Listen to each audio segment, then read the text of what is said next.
Hello बच्चों, let's read this question. The question say that which of the following substance is not required for combustion? Option A O2, option B CO2, option C fuel, option D heat. तो सबसे पहले समझेंगे बच्चों की concept. की concept होगा बच्चों combustion.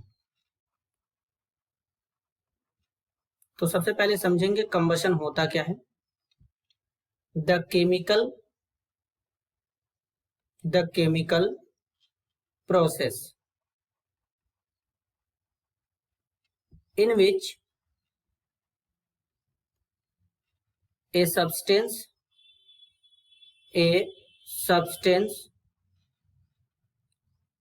reacts with oxygen to give off heat is called combustion। अगर बच्चों हम एग्जाम्पल की बात करें तो एग्जाम्पल में जैसे हमारा क्या है बच्चों, वुड है, एलपीजी है, इनके अलावा सीएनजी है बच्चों।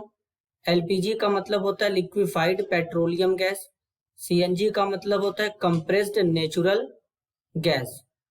तो ये टाइप्स के हमारे हो सकते हैं बच्चों फ्यूल।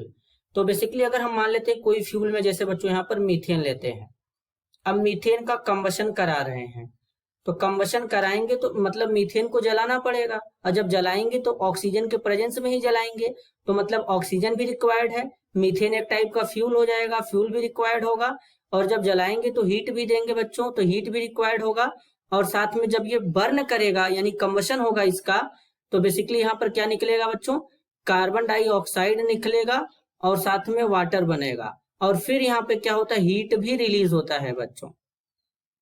लेकिन कार्बन डाइऑक्साइड जो होता है ये कंबशन के लिए रिक्वायर्ड नहीं है बच्चों।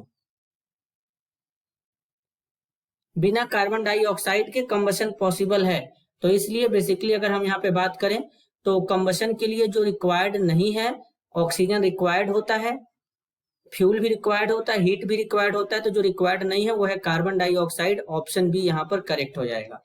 This is your answer. I hope you understood it well. All the best.